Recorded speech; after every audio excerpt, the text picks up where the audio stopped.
Yang bahagia Datuk Haji Syam bin Mat Sahad, terima kasih banyak di atas kesediaan Datuk mengundang saya pada malam ini.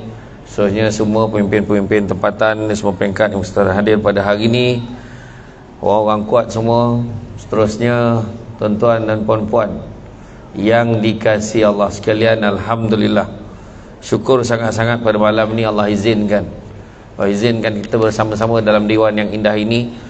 Dan saya datang dengan tak percayanya malam ni malam raya yang disebutkan saya sampai kan, dan ramailah yang datang malamnya. Tak cukup kursi, saya kira 20,000 tak kurang ni. Satu pencapaian lah, satu pencapaian, alhamdulillah. Apa-apa pun tuan-tuan dan puan-puan sekalian, dalam hidup kita ni, dunia ni sementara je. Dunia ni sementara, saya selalu beritahu, dunia ni sementara sifatnya, apatah lagi yang ada dalam dunia. Jadi dalam kesementaraan tu kita manfaatkan masa yang ada untuk membuat kebaikan-kebaikan sebanyak-banyaknya. Dan kita tak tahu kebaikan yang mana satu yang akan membawa kita masuk ke dalam syurga. Salah satunya malam ni berada di dalam majlis ilmu, berada majlis ilmu yang mana Nabi sebut, barang siapa yang mengikuti jalan-jalan ke majlis ilmu, maka Allah akan anugerahkan kepadanya jalan-jalan ke syurga. Amin, mudah-mudahan. Jangan lupa hashtag pergi syurga balik hari. Jadi untuk makluman, tadi Datuk Syam tanya saya, Datuk Syam tanya macam mana nama boleh Samsul Debat. Tu panjang ceritanya. Dulu waktu saya bekerja sebagai pengarah undang. Jadi bila saya diundang berceramah, saya tak nak pakai nama jawatan rasmi saya, sebab saya tak nak nanti konflik. Orang call pejabat untuk urusan kerajaan betulnya, tapi dia call untuk urusan nak panggil ceramah. Saya tak nak. Jadi bila saya berceramah di luar, saya pakai satu nama lain berdasarkan jawatan saya dalam NGO. Saudara Syamsul Amri bin Haji Ismail, Presiden Pertubuhan Alumni Debat Malaysia Adam. Saya pakai nama NGO saya. Jadi entah macam mana ceramah sampailah satu tempat di Surau Puncak Setiawangsa, Kuala Lumpur. Penganjur dah terlupa nama saya. Syamsul apa entah nama budak tu, tapi jawatannya debat-debat macam tu lah. Dia pun tulis dekat whiteboard tu, penceramah hari ini Syamsul Debat. Itu mula dia. Dan salah seorang yang dengar ceramah pada malam tu adalah CEO TV Al-Hijrah, Datuk Haji Izlan Basar. Dia mati-mati menyangkakan nama saya Syamsul Al-Debati. Melekatlah nama tu sampailah ke hari ini. Itulah cerita dia. Jadi memang ramai yang tanya. Jadi kalau ada orang lagi nak cabar-cabar Samsul Debat dalam Facebook, lupakan. Dia kata, alah Samsul Debat cakap seorang-seorang bolehlah, cuba lawan aku tengok. Berani dia cakap macam tu. Dia tak tahu ranking aku di Malaysia ni macam mana. Kau susunlah 100 YB pun kau lawan cakap dengan Samsul Debat belum tahu lagi. Dia ni bukan cakap besar, lebih kurang. Tapi apapun dululah. Dulu saya memang merupakan pendebat, pemidato dan juga merupakan trainer sampai sekarang untuk melatih universiti kan, pelajar-pelajar universiti cara-cara nak berhujah dengan baik. Tapi masalahnya student hari ni dia kurang membaca. Kurang baca, dia gemar baca WhatsApp, dia gemar baca TikTok. Kan? Dia gemar baca benda tu, dia teknologi zaman ni sekarang. Jadi termasuklah hari ni. Jadi macam saya kata tadi, hidup ni sementara. Dalam hidup kita ni kita kejar 3 perkara je. Dalam hidup kita ni kita kejar 3 perkara je. Pertamanya apa? Yang pertama ni kejarlah apa yang disebut sebagai hidayah. Kenapa nak kejar hidayah? Supaya dapat beza benda buruk dengan benda baik. Orang yang tak ada hidayah, benda buruk rasa baik, benda baik rasa buruk. Kan? Beli nombor ekor okey kan? Sebab dia tak ada hidayah, belilah. Kadang-kadang nama rumah dia hidayah dah. Nama anak pun tak ada hidayah, tapi hidayah tu tak sampai kat dia. Ada orang ada kefahaman orang Melayu ni, dia cakap apa? Belum sampai seru lagi. Apa sampai maksud seru? Seru tu antaranya dia accident, terbalik kereta tu dia hidup lagi. Oh tu seru sampai dah tu. Dia nak tunggu accident, mujur tak mati. Kalau mati langsung sesiu kan. Jadi pertama hidayah supaya kita dapat bezakan benda buruk dengan benda baik. Hari ni dalam media sosial kita dengar macam-macam, kita baca macam-macam, sampaikan kadang-kadang pada mereka yang tak ada pengalaman, yang tak ada pengetahuan akan mudah terpedaya. Hati-hati. Kita ni ada 6 zaman. Ada 6 zaman. Zaman Nabi, zaman sahabat, zaman kejatuhan kerajaan Islam, zaman fitnah, zaman kebangkitan Islam, zaman kiamat. Ada 6. Dan kita sekarang berada pada zaman fitnah. Yang mana manusia hari ini lebih suka dengan fitnah daripada dengar benda betul. Fitnah lagi seronok, dan disebarkan pula bertambah-tambah seronoknya. Kalau benda betul tak jadi apa. Contoh, dengar-dengar imam nak pergi umrah minggu depan, macam tu lah, tak berkembang macam tu. Sebab tak seronok sangat. Dengar-dengar imam kahwin satu lagi, betul ke? Bila? Kenapa kita tak tahu? Tu dia cepat. Cerita tu cepat lah. Kalau cerita macam tu lah. Kalau setakat cerita yang biasa-biasa ni tak jadi apa. Dengar anak masuk universiti, ya, elok lah, macam tu je. Dengar anak kena tangkap basah, kena siapa? Bila? Kenapa kita tak tahu? Gambar ada gambar-gambar. Sebab dia lain caranya. Dia benda-benda yang fitnah, menjatuhkan orang, mengaibkan orang, itu lebih mendapat tempat. Kan? Hati-hati, hidayah ni kena ada. Tu sebabnya dekat sini hari ni dalam tempoh nak pilihan raya ni, tuan-tuan dan puan-puan kena hati-hati. Dia ada 3 jenis manusia dalam kempen tu. Dalam kempen dia, saya perhatikan ada 3 jenis manusia. Manusia yang pertama, saya kalau insya-Allah kalau saya menang, saya nak buat ini, saya nak buat ini, saya nak buat ini. Insya-Allah saya akan usaha untuk pastikan yang ini, yang ini, yang ini, saya akan cuba buat yang ini. Jadi kita boleh fikir, boleh ke tidak jadi macam tu. Kategori kedua, saya disuruh masuk, saya masuklah. Jadi saya dah isi borang, saya hantarlah, duit deposit lah tak cukup. Maklumlah parti baru, macam tu contoh. Dia masuk aja. Kategori yang ketiga, kepala bapak semua keluar. Ni kepala bapak dia, ini memang tak berguna, anak haram semua keluar. Tu kategori ketiga. Kategori ketiga ni paling tuan-tuan jangan pilih. Sebab adab dengan akhlak tak ada. Tu kena faham. Dan kategori yang keempat, dia jenis ikut keadaan. Kejap okey, kejap okey. Ada orang tu dia jenis cheap smoke. Bila time ni nampak muka, lepas tu hilang dah. Sebab duduk jauh. Jadi kena hati-hati. Pertama, hidayah. Hidayah, cari hidayah. Yang kedua, cari apa? Carilah apa dikejar sebagai maghfirah, cari keampunan pada Allah SWT. Minta ampun banyak-banyak. Melainkan yang dalam dewan ni berani cakap, alhamdulillah ustaz, setakat bulan 11 ni belum ada dosa lagi dia. Tolong kat tangan. Siapa yang rasa belum ada dosa kat tangan? Tadi Samsul Rebat lalu pun mengumpat dosa dah. Tinggi betul Samsul Rebat tu. Nampak kan? Berdosa, saya maafkan dah. Saya maafkan dah. Apa tu tengok dalam TV nampak tua, wajar tu. Dia tu pun saya maafkan. Tak ada masalah. Dah biasa. Kan? Jadi mana kata kadang-kadang kita dah ada dosa. Jadi Nabi sebut apa? Sesungguhnya manusia itu berdosa, dan sebaik-baik manusia berdosa itu adalah bertaubat kepada Allah, minta ampun banyak-banyak. Dan yang ketiga, kejarlah apa yang disebut sebagai rahmah. Rahmat Allah ni, hanya dengan rahmat Allah kita dapat masuk syurga. Dan nak masuk syurga tak ada cara lain, ibadah banyak-banyak. Jadi tuan-tuan dan puan-puan sekalian, semua perkara dalam hidup kita ni merupakan satu ibadah. Apa yang kita niatkan. Nak dapat pahala ibadah ni senang je. Yang pertama, benda baik. Yang kedua, diizinkan oleh Allah. Yang ketiga, niat kerana Allah. Itu sebab saya kata tadi, penting, inna a'malu binniyat. Kalau kita tengok peristiwa hijrah Nabi daripada Mekah ke Madinah, benda nombor 1 sekali sebut niat. Niat tu mustahak. Tu sebab Nabi kata, tiada lagi penghijrahan selepas Fathu Makkah. Tak ada lagi dah. Yang ada cuma niat dan jihad. Tu tengok Nabi sebut. Jadi tengok niat kita apa. Besok niat nak lepas geram ke apa. Kita tengok lagi. Apa niat kita. Aku malah lah, semua aku kenal tu, semua aku macam bersalah lah. Jadi besok aku tak ngundi lah. Tak boleh tak. Kena keluar laksanakan kewajipan. Kan? Saya tak ajar lah kan, ngundi siapa saya tak ajar. Tapi lu fikirlah sendiri macam tu kan. Yalah kan. Tapi kita tahu mana yang baik kan? Bak kata orang, kalau hendak mencari cincin, biarlah seukuran dengan jari. Kalau hendak mencari pimpin, kalau nak cari pemimpin, biarlah yang tahu dan kenal diri.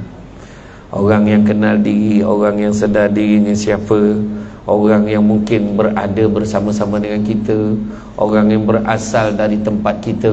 Tengok, benda tu semua kita tengok. Begitu juga dia kata, kapal anjiman dari Cina membawa muatan si kayu jati. Amal dan iman biarlah sempurna, supaya tidak menyesal nanti.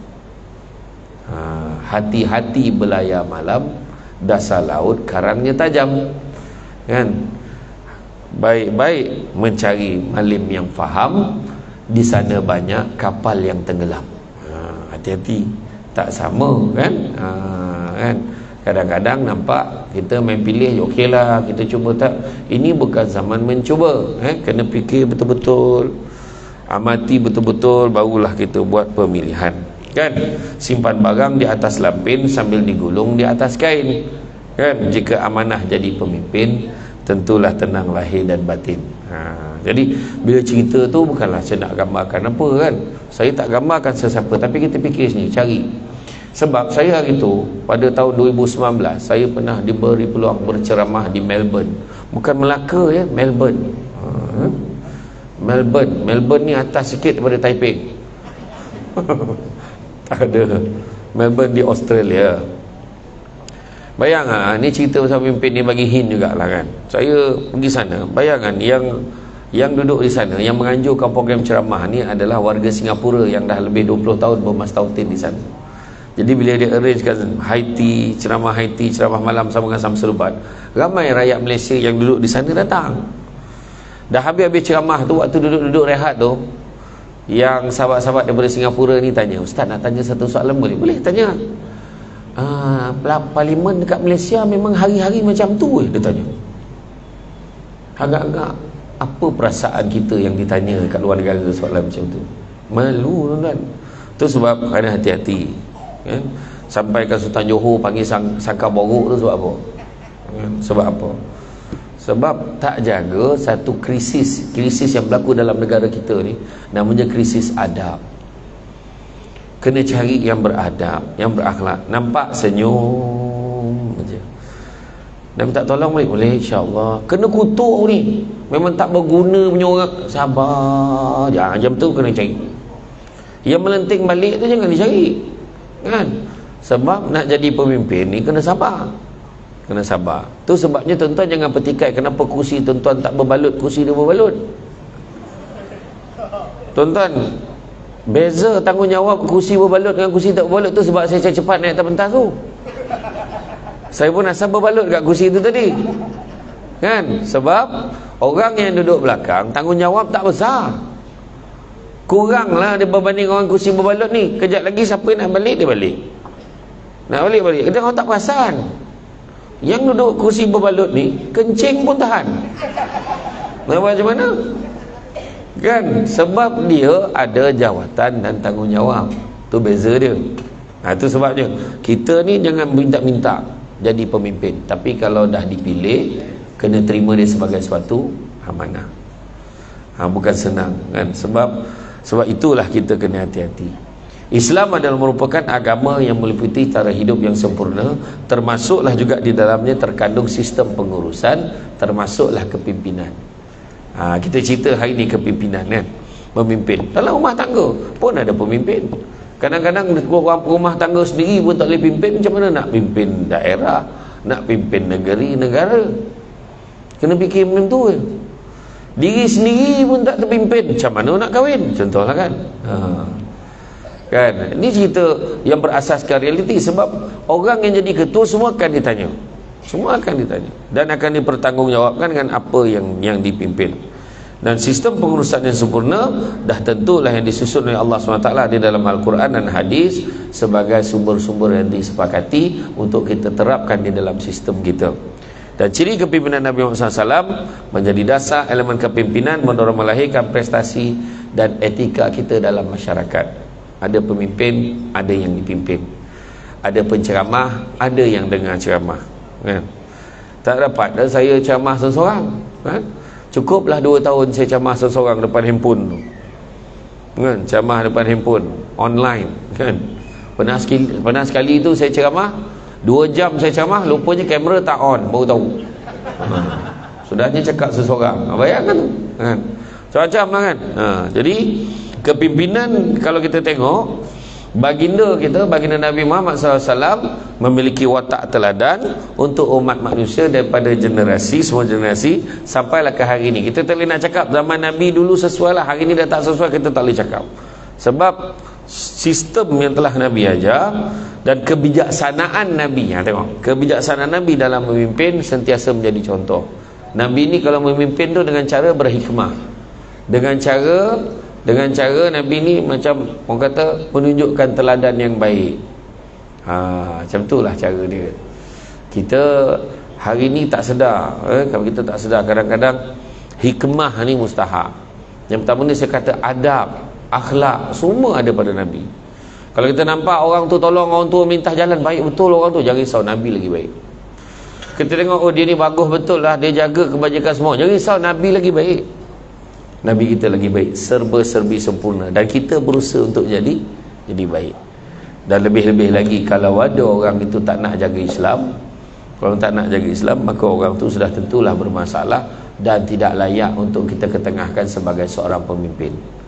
Kita kena faham, orang yang mengangkat Islam, nilai-nilai Islam, kan, menjaga kebajikan institusi agama, institusi-institusi tempat ibadah dan sebagainya, semua perlu kita ambil kira. Jangan main belasah saja. Zaman mencuba dah berakhir, kita cubalah pula yang ini. Jangan hati-hati. Bila cuba-cuba, akhirnya sudahnya Samsul Debat pun tak boleh ceramah. Itu cuba-cubanya hal tu, kan? Jadi macam-macam lah, kan? Jadi kita, itu sebab hari ni kita hanya perkongsian ni tentang menilai tentang kepimpinan berdasarkan hadis sahih Muslim. Sayyidatina Aisyah radhiyallahu anha ditanya tentang watak Nabi Muhammad SAW, maka Aisyah menjawab, sesungguhnya watak Nabi Allah ialah Al-Quran, baginda memodelkan watak dan kelakuannya berdasarkan kebenaran dan integriti, keadilan, kasih sayang, kerendahan hati, kebaikan dan kesabaran. Jadi nak jadi pemimpin, pertama mestilah berasaskan kebenaran dan integriti. Itu pertama. Yang betul-betul, tak betul tak betul. Jangan kita kompromi tentang perkara ini. Kalau bolehlah sikit nak dapat dah. Tak boleh. Sebab kebenaran integriti. Begitu juga dari segi kita tengok dalam bab keadilan, kasih sayang. Kena ada kasih sayang, simpati, ambil berat, masalah-masalah dan kebajikan masyarakat dijaga. Kerendahan hati, begitu juga mempunyai nilai kesabaran, kebaikan, dan juga mempunyai satu sikap bertanggungjawab. Satu istilah, usah tangkap muat dalam memilih pemimpin. Terus mana jangan main cuba-cuba. Okeylah tu, dah lah tu kita bagi dia ni pula. Jangan cuba-cuba. Tengok siapa yang terbukti ataupun ada rekod-rekod yang baik untuk menjaga kita. Pada satu ketika di sebuah negeri pasir berdengung yang berjaya memerintah selama 22 bulan, ada satu negeri, saya tak nak sebut negeri mana, tapi negeri pasir berdengung lebih kurang namanya. Bayangkan dia tak sempat, dia nak memilih ketua kampung. Bayangkan ketua kampung yang dipilihnya tu, yang jenis kena lapor diri kat balai polis 6 jam sekali. Bayangkan punya satu tahap dia tak ada orang yang boleh dipercayainya. Jadi itu kita tak nak. Jadi saya balik pada pasir berdengung tu, saya beritahulah kat orang kat sini. Macam tu lah, kan. Jadi saya tak tahulah kat belah negeri mana, negara mana, belah New Zealand antara Afrika dengan macam tu lah, belah sana lah. Jadi kita kena hati-hati, kan? Kena hati-hati. Dan tanggapan masyarakat terhadap kepimpinan Islam ini sepatutnya kita akan pandang positif. Peliharalah amanah Allah. Jawatan ni amanah Allah. Kadang-kadang ada manusia dia tak boleh terima hakikat bila nama tak ada. Kenapalah nama dia tak ada? Marah kata, sabar, kan? Mungkin sampai masa saya ingatlah, saya cadangkan mungkinlah kepada kepimpinan yang ada pada masa akan datang ni, mungkin boleh buat syur lah dalam parlimen. Buat syur dalam parlimen, pemimpin-pemimpin ni selepas ni bukan sekarang lah, macam mana dulu dah sudah-sudahlah. Selepas ni kita letakkan syarat jangan lebih 2 penggal pegang jawatan. Saya punya pandangan. Jadi dengan cara itu, yang bagus pun akan fikir siapakah yang dipercayai untuk gantikan dia pula lepas ni. Saya punya pandangan macam tu, itu lebih baik.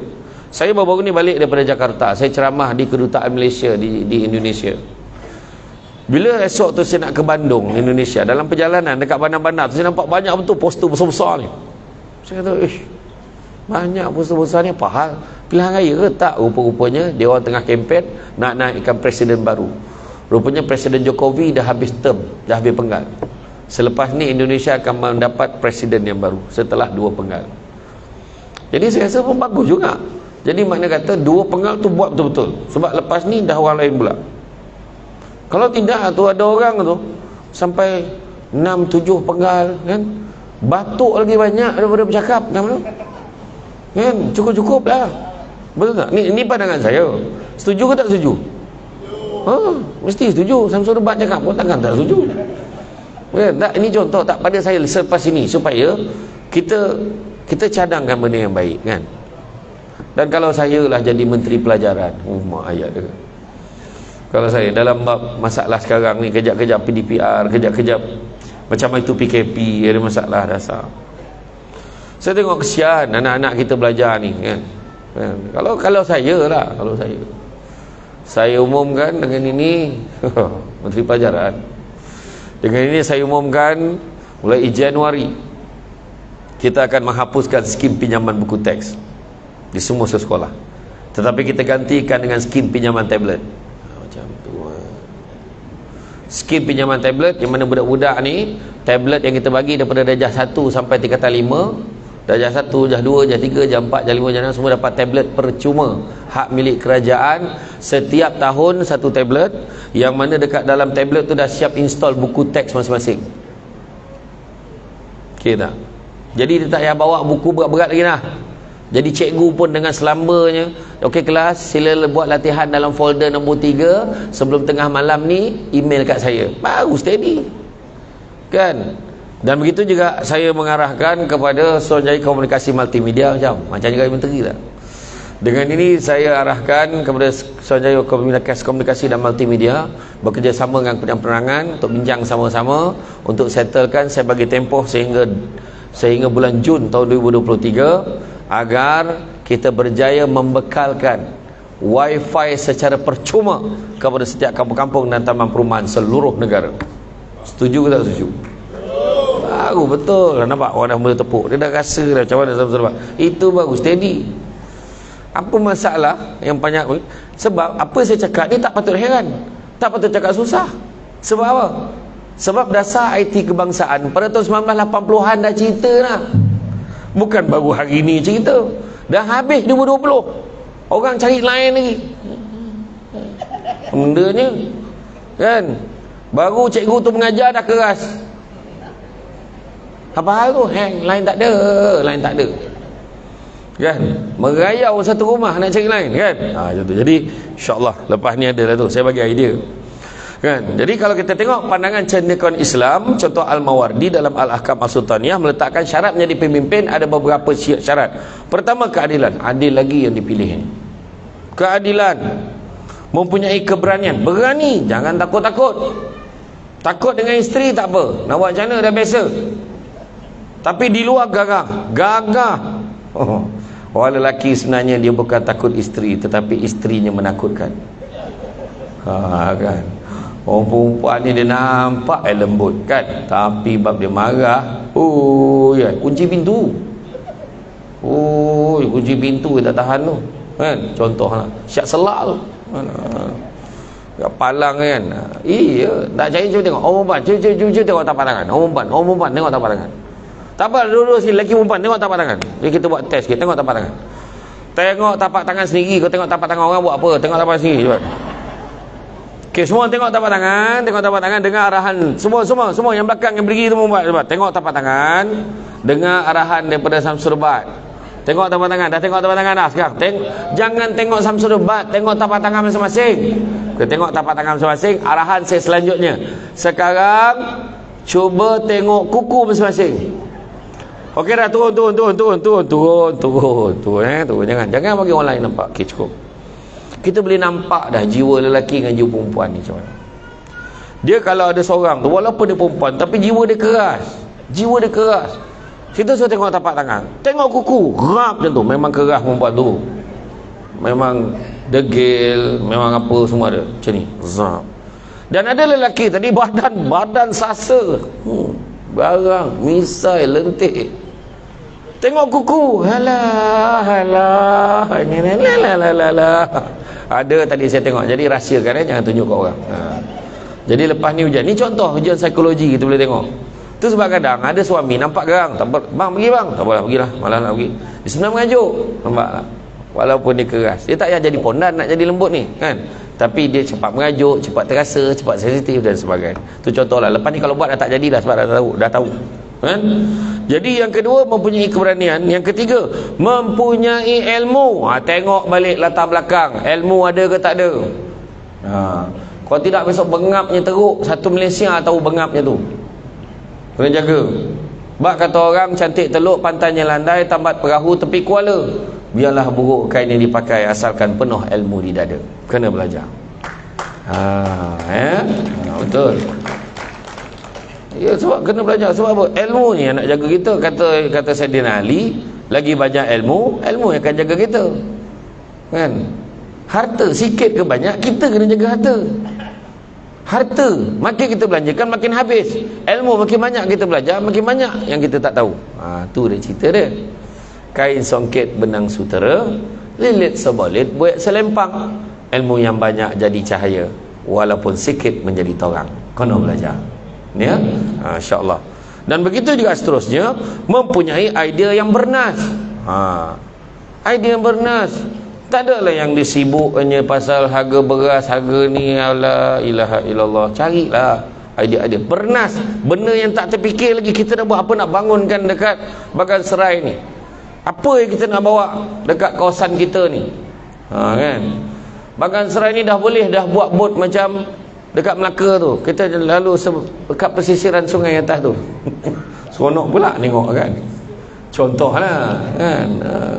Kemudian tempat makan pun banyak yang sedap-sedap, tapi janganlah makan bawah jajan tas kan. Carilah tempat yang top-top sikit, up sikit, buat nampak satu Bagan Serai tempat makan contoh kan.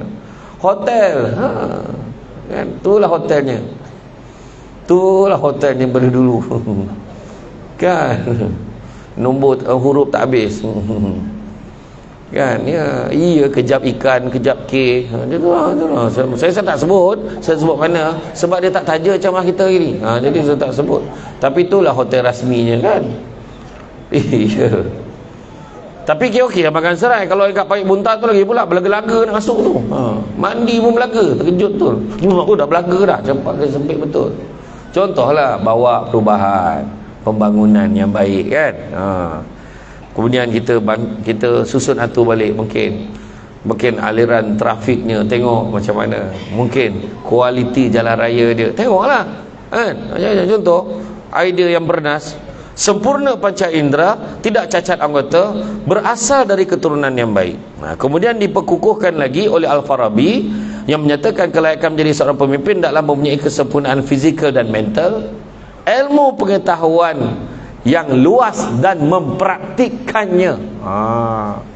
Ada ilmu dan mempraktikkannya. Ada orang ada ilmu tapi tak praktikkan. Ingat tak kisah ada seorang tuan guru tu, dia mengajar anak murid dia seorang. Dia mengajar hari-hari anak murid ni turut ikut aja. Dan anak murid dia hari-hari bila balik dia akan seberang sungai. Entah macam mana anak murid dia balik satu hari tu nak seberang sungai, perahu tak ada. Mana pergilah perahu ni, hanyut pula. Aduh, macam mana nak balik ni? Dia pun pergi jumpa tuan guru dia. Tuan guru tolong sikit boleh tak? Boleh tak nak pinjam perahu? Apa masalah kau? Perahu saya hanyut. Macam mana saya nak balik? Kata. Yang tuan guru ni malas nak bagi pinjam perahu dia. Baru masuk dalam store nak bawa keluar balik. Engkau ni apa susah, kau selawat 3 kali, kau baca Fatihah, kau jalan ni lah. Dia kata. Oh ya ke? Dia pun pergilah balik. Sekejap tu tak ada bunyi apa dah. Dia datang esok tu belajar macam biasa. Kan? Jalan datang macam biasa. Lepas tu tuan guru tak adalah tanya banyak, agaknya dah jumpa perahu kot. Tak tanya pula. Selang 2-3 bulan dekat kampung anak murid dia ni ada orang meninggal. Dia pun datang panggil tuan guru dia. Tuan guru tolong, tuan guru minta tolong uruskan satu jenazah ni, tak ada siapa nak uruskan jenazah ni. Kenapa pula? Itulah yang imamnya balik kampung, yang Bilal ni ada hal, yang seorang ni pergi khusus. Nak harapkan siapa lagi, saya tak pandai sangat tu, saya nak ajak tuan guru tolong uruskan jenazah ni. Ayolah kejap aku bersiap. Dia pun pergi sampai kat sungai tu, tengok perahu tak ada.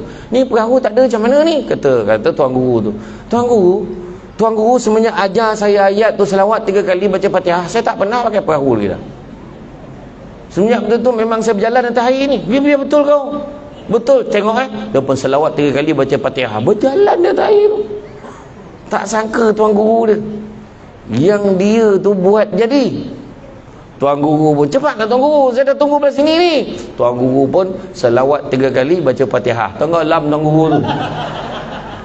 Nak cerita, kadang-kadang kita cakap boleh, tapi kadang-kadang kita tak buat. Kan? Kita tak buat. Anak-anak pula berjanji tapi tak laksana. Tu masalah dia. Kita kata ni boleh, ni tak ada hal ni. Kalau saya, contoh. Katalah saya nampak ada seorang tu nama dia Fazil ke contohlah, Fadil lebih kurang macam itulah nama dia. Contohlah. Dia ada duit 10,000. Dia buat apa? Dia simpan, lepas tu dia tetap hidup dia macam biasa. Saya pun cakap, kalau aku jadi dia, ayat dia betul tak? Kalau aku yang duduk tempat dia, 10,000 tu akan derma kat semua orang. Aku belanja semua makan. Aku tukar sport rim kereta aku sikit. Contoh, dia cakap lah.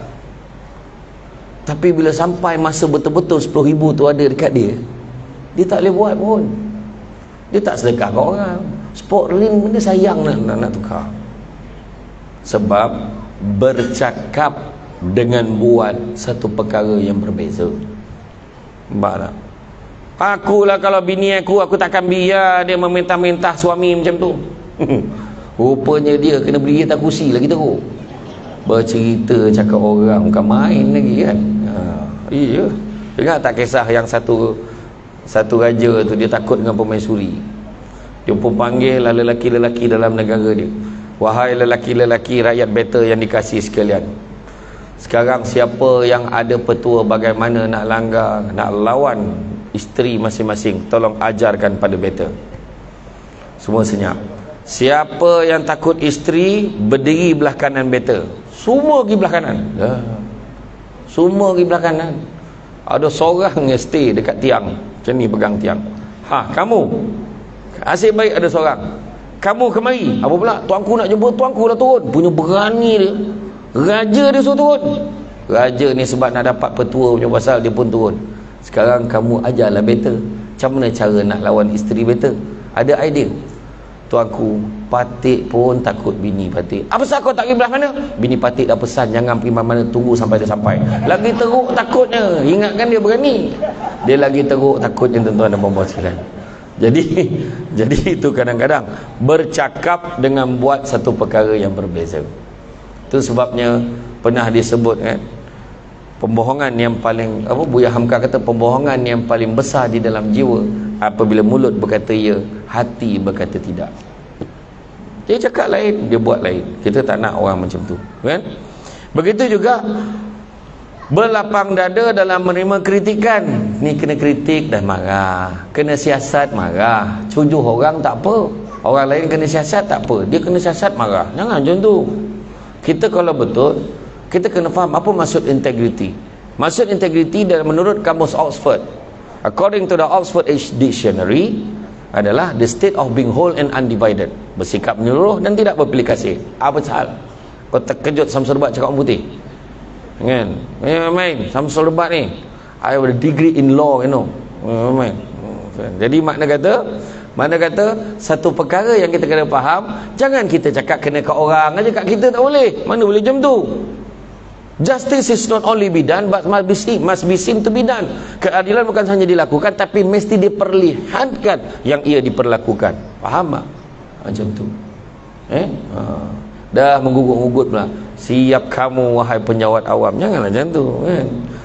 Kau siasat orang boleh, siasat kau pula tak boleh, apa masalah kau, kan? Kemudian berani mempertahankan kebenaran.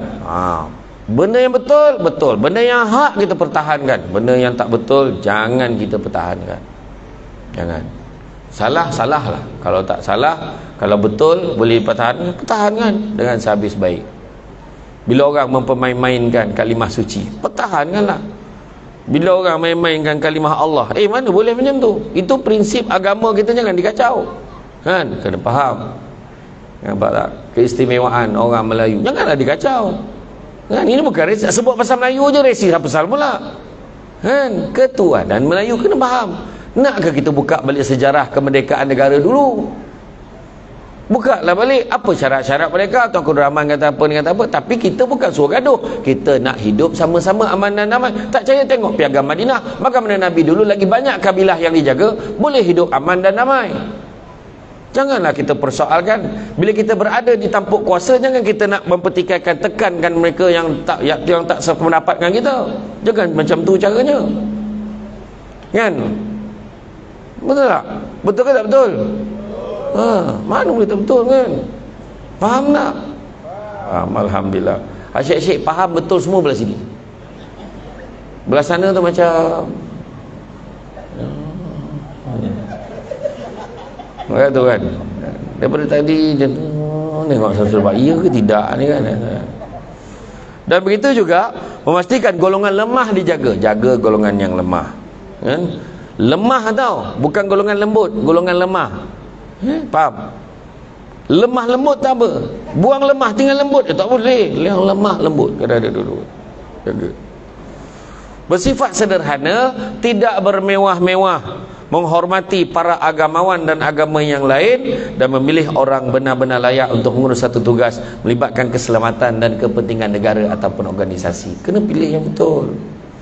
Kena pilih yang baik-baik. Kalau nak mencari tempat bermandi, pertamanya Teluk, kedua pantai. Kalau nak mencari pemimpin negeri, pertamanya elok, keduanya pandai.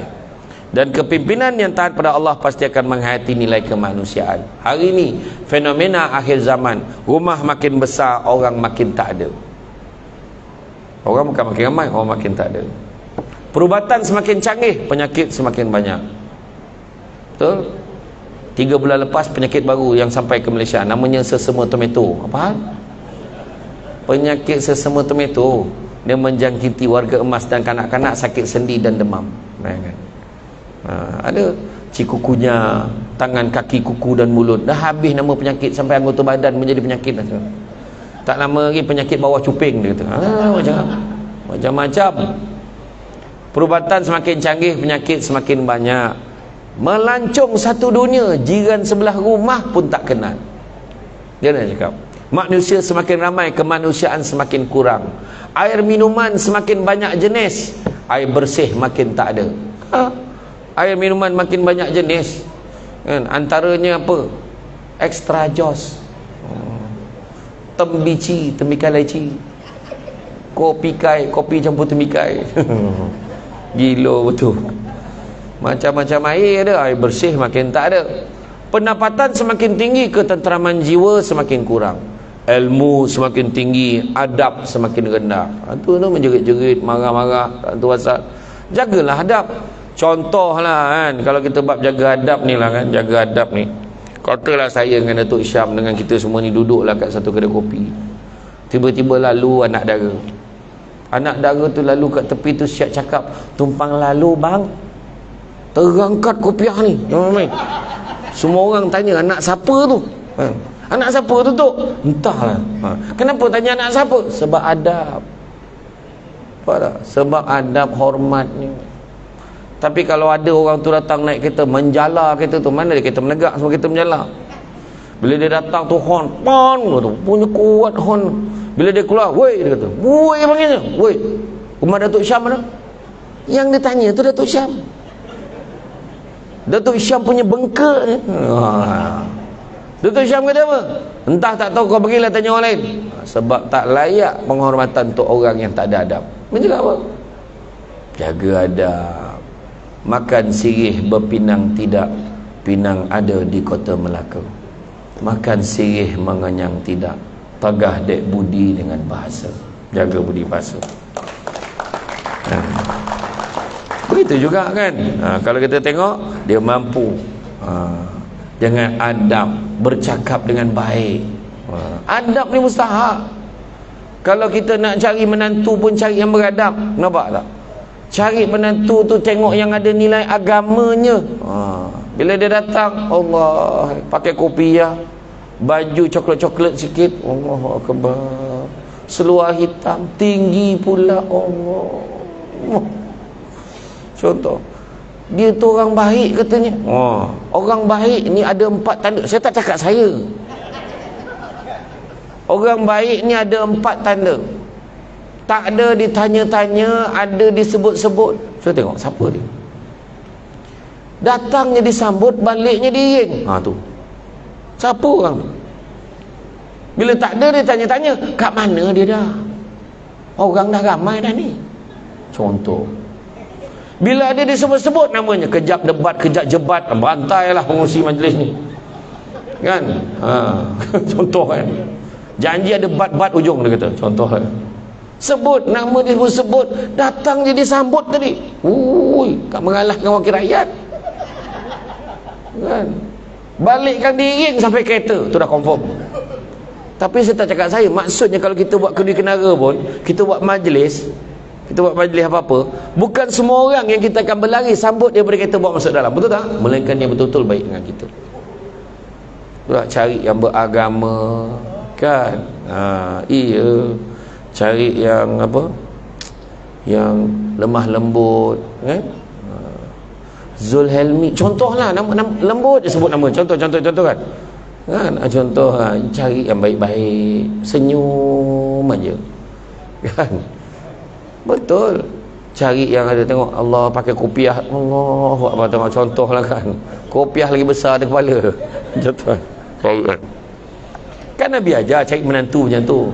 Tu yang ada ustaz tu, dia dapat menantu tu kan, dia cakap, kamu nama kamu ni boleh ke jaga anak aku ni? Kamu ni kerja mana? Gaji berapa? Kereta tu kereta engkau ke kereta mak ayah kau ke pinjam? Semua tanyanya. Semua soalan dunia tanyanya. Cubalah tanya, cuba baca Fatihah sikit. Macam tu, steady lah kan. Tu yang sekali tu yang 3 budak tu datang, nama kau siapa? Nama saya Ahmad Duha pakcik, kau baca surah Duha. Ambil kau ikut nama dia. Wadduha wallaili iza saja ma wadda'aka rabbuka wa ma qala. Bagus. Kamu pula nama siapa? Nama saya Anas pakcik, kamu baca surah An-Nas. Senyumlah budak tu. Surahnya pendek je. Qul a'udzu birabbin nas, malikin nas, ilahin nas. Budak ketiga tu dah berpeluh. Nama dia Yasin. Matilah aku. Kenapalah masa ni kau nak cek ikut nama? Ya Allahu Akbar. Habis budak yang kedua, kamu nama siapa? Terus terang pakcik, nama saya Yasin, tapi mak ayah saya panggil saya Qul Huwallahu Ahad. Mak nampak sangat bohongnya kan. Agak-agak lah kau nak menipu pun. Lagi teruk, lagi panjang pula nama samaran daripada nama betul. Melampau tu, tergelak pakcik tu. Kan? Tapi tengok dari segi nilai agamanya, kebaikannya, jaga solat tidaknya, semua nak dijaga. Kan? Betul. Ya, jadi jangan cik pemimpin mewah. Dia dapat menguruskan negara dengan baik. Begitu juga Imam An-Nawawi menjelaskan. Imam An-Nawawi menjelaskan bahawa terdapat ciri kepimpinan Islam, antaranya beriman kepada Allah dan Rasul. Cari beriman pada Allah dan Rasul. Yang kedua, beramal soleh. Yang ketiga, menjaga solat. Yang keempat, merasa takut kepada peringatan Allah, yang menyebabkan dia akan sentiasa beringat, aku nak ubah diri aku, ya Allah, aku nak jaga, aku nak jadi lagi baik, ya Allah. Kemudian memimpin dengan melahirkan sifat adil. Kemudian amanah jaga. Nabi sebut la imana liman la amanatalahu wala dina liman la ahdalahu. Tidak beriman orang tidak menjaga amanahnya, dan tidak beragama orang tidak melaksanakan janjinya. Iman, amanah, semua ada kaitan. Janji tidak dilaksanakan pun akan dipertikaikan. Seterusnya, tidak menipu atau berbohong. Jangan tipu, jangan bohong. Sebab dalam hal menjadi pemimpin tak boleh bohong, kena jujur. Kemudian benar. Kemudian berilmu, tidak zalim, tidak menyesatkan. Tengok, bawa pandangan-pandangan yang pelik-pelik, jangan. Tidak mementingkan diri, berjasa kepada manusia, maknanya dia ada keupayaan untuk menaburkan bakti kepada kita. Cek balik. Ini kalau nampak cara dia bercakap ni, cara benda-benda dia nak buat ni, memang tak ada harapan. Kita fikir sendiri. Nampak dia ni boleh ni, dia ni orang sini ni, contoh dia ni memang kat sini, dia orang sini ni, nampak tak? Besok kalau kita panggil sepatutnya cepat datang. Kalau dia tak datang, sengkelet dengan kepala dia, kan? Terus sengkelet. Contoh kan? Buat ramai-ramai, baru tahu pening tak pening. Kemudian tidak sombong. Jangan sombong, kan? Apa yang kan saya sebut awal tadi, dunia ni sementara sifat dia. Jadi jangan sombong. Jangan sombong. Hidup dalam dunia ni jangan kita belagak, oh aku hebat, oh aku tak, kan? Itu sebab tadi saya tak bagi ambil gambar awal-awal. Sabar, lepas ni ambil lah gambar. Tapi siapa yang dah ambil tadi, jangan ambil lagi, siapa suruh dah awal sangat, kan? Tapi saya ni insya-Allah saya bagi kebenaran. Gambar tegak RM50, gambar gembah RM120. Tak adalah, mana ada, saja aja. Jadi mana kata kita tidak sombong, jangan belagak-lagak. Semua yang Allah bagi kat kita ni, penyanyi tu pun punya hebat dia menyanyi dulu. Bila masuk Gagal Vaganza, minta nyawa nak nyanyi lagu sendiri. Lagu sendiri pun tak lepas nak nyanyi. Tak. Jawatan sampai masa pencen. Saya dulu yang bekas pengarah undang ni, I'm a legal advisor before, no. Tapi sampai masa ada kad pesara, tunjuk kat hotel dapat 10%. Iya. Dah pencen dah saya, kan? Dulu pernah jadi pengarah. Ada 80 orang enforcement bawah saya. Ada 10 orang bailiff yang bantu saya hantar notis dan sebagainya. Saya ada 8 pembantu takbir saya. Saya ada 2 PA, seorang India, seorang Melayu, Shima dengan Yogesh, yang jaga jadual saya. Dulu sampai masa bersara. Satu kali mengundi dapat 3 Perdana Menteri, takkan tak faham lagi. Sementara kan? Sementara lah tu. Jadi tak usah kita nak lagak-lagak, oh aku ni tak. Sentiasa ingat merendah diri, kan? Cuba tengoklah yang duduk depan, jangan risau. Calon-calon semua jangan risau. Dia macam tu, sebab belum pilih lagi. Kau tunggu kau pilih dia.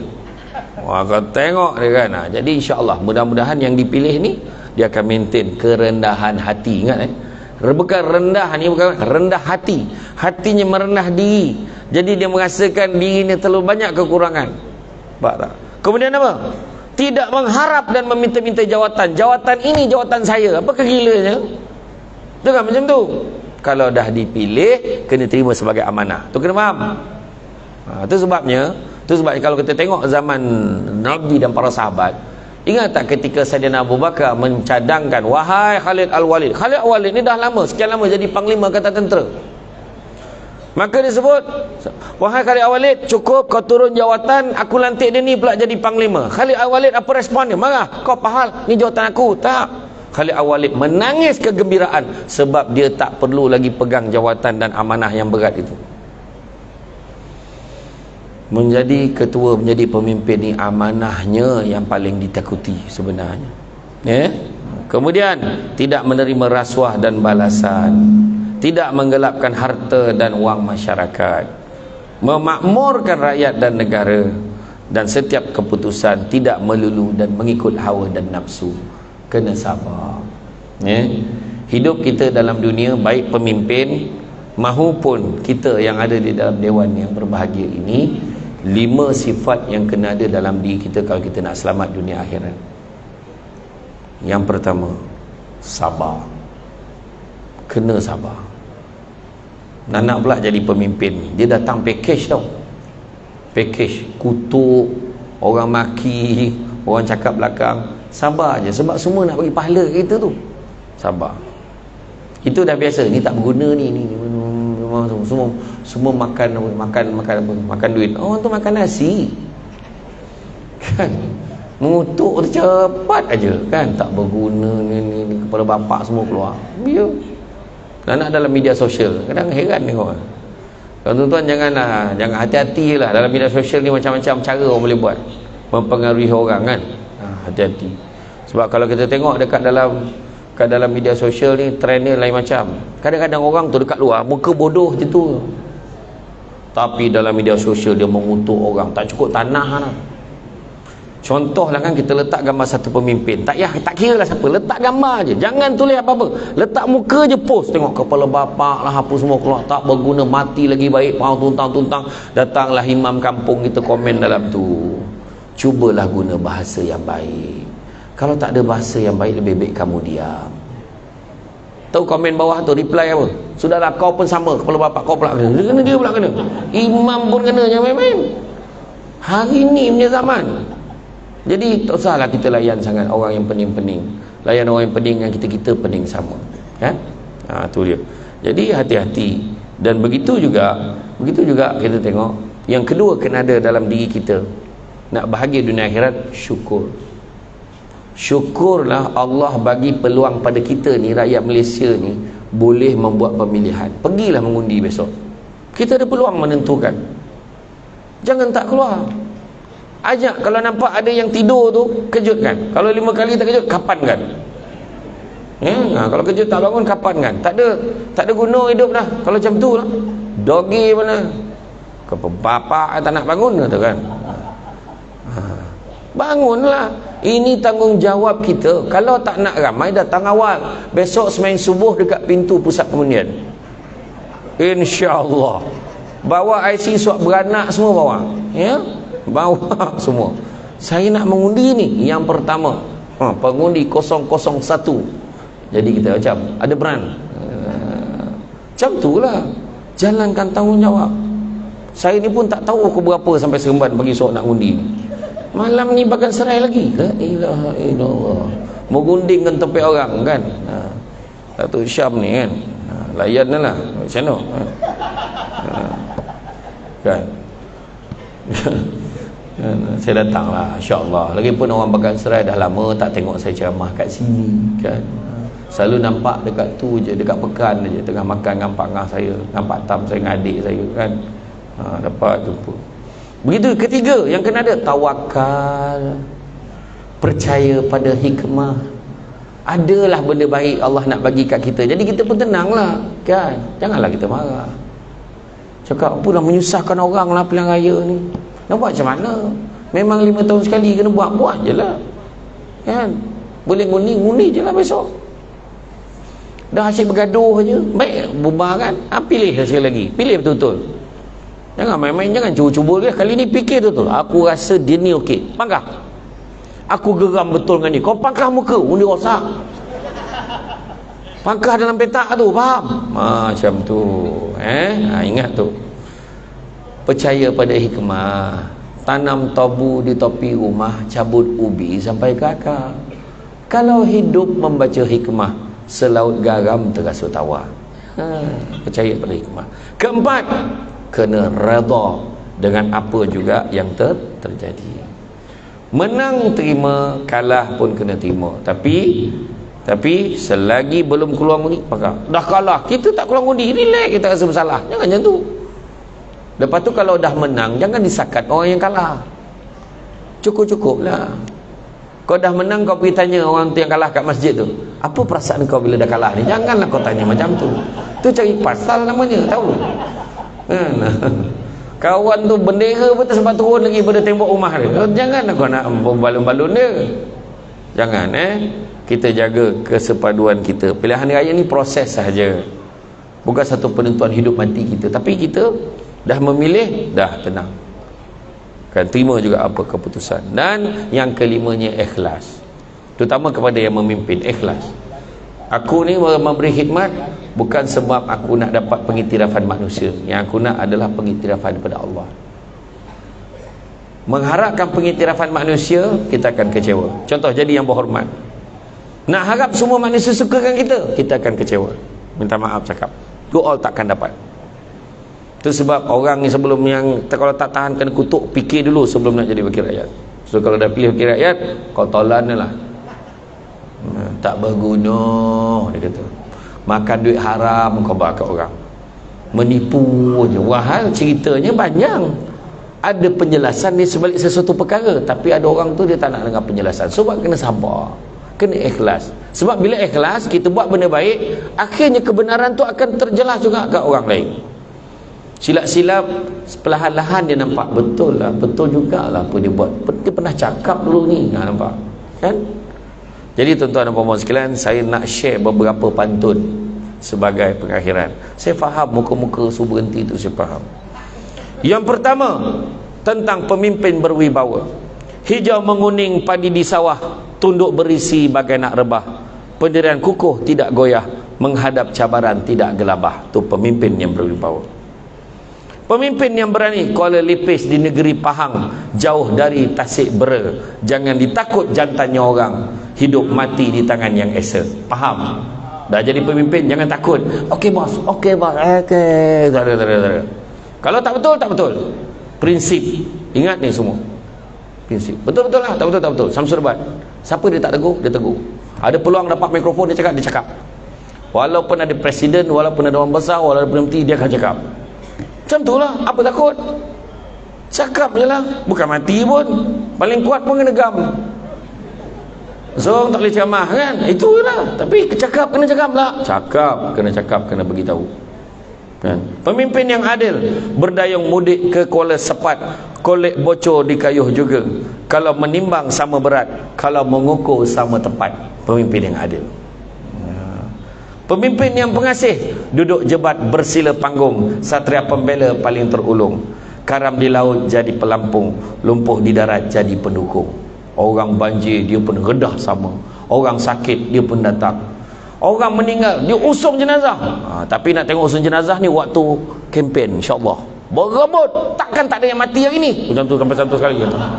Macam tu sekali lah. Kan ada orang tiba-tiba dia lah yang paling memahami, ya. Tiba-tiba lah dia kan, tiba-tiba dia mengaku yang dia tu anak nelayan. Dekat Negeri Sembilan pula tu, dekat Seremban. Mana datangnya laut dekat Seremban tu? Contoh kan. Contoh, pemimpin yang amanah, makan sirih berulas pinang. Dengar ni tentang pemimpin beramanah. Ini dia punya pantun dia. Makan sirih berulas pinang, pinang berasal dari jertih. Meskipun hanya seulas benang, tetap dijelas ke mana dialih. Nampak? Sehalus benang, tetap kita kena jelaskan ke mana dialihkan. Maknanya setiap perkara kita buat mesti dipertanggungjawabkan. Dan begitu juga pemimpin yang dikenang. Pulau Panan jauh ke tengah, Gunung Daik bercabang 3, hancur badan di kandung tanah, budi yang baik dikenang juga. Jadi tuan-tuan dan puan-puan sekalian, kita ada tanggungjawab yang sangat besar esok. So malam ni dah habis ceramah, jangan sibuk lagi nak melepak kat kedai kopi. Kau besok berborak-borak, tengok pula wrestling, langsung lambik tidur. Lambik tidur, besok jaga-jaga dah pukul 7. Teruk betul kau tidur, pukul 7 malam mu bangun kan? Jadi besok bangun awal, selesaikan tanggungjawab awal lagi baik. Biar cepat, lagi cepat kita selesai, kita cepat kita rehat. Itu saja. Ni pesan sangat-sangat ni. Hanya satu jenis manusia saja yang tak suka pada pilihan raya, namanya komunis. Jadi kalau siapa tak pergi mengundi esok, sama dengan komunis. Faham? Susah sangat. Macam tu cakapnya kan. Sebab komunis je yang tak percaya pada sistem pilihan raya. Dia macam tu je kan. Ya. Saya cakap macam tu. Jadi tuan-tuan dan puan-puan sekalian, bak kata orang sepandai-pandai tupai melompat, akhirnya jatuh ke tanah jua. Walaupun perkongsian sudah tamat, mudah-mudahan meresap ke dalam jiwa. Besok nak memilih, pastikan kalau nak mencari pokok berbuah, pucuk elobek dahan berdaun. Kalau nak cari insan bertuah, duduknya beradab, tagaknya bersantun. Cari yang macam tu. Ya. Kemudian seterusnya, budak-budak membawa galah nak menjolok buah berangan. Kalau ada silap dan salah, dikata tidak, dicaci jangan. Tenang-tenang air di laut, sampan kelok bedik ke tanjung, hati terkenang mulut menyebut, jasa baik pihak penganjur menjemput hari ini, rasa nak junjung. Jadi itu saja daripada saya. Apa-apa pun saya ucapkan terima kasih banyak. Saya harap mesej yang nak saya sampaikan tu dapat difahami dengan baik, fikir mendalam, jangan kita silap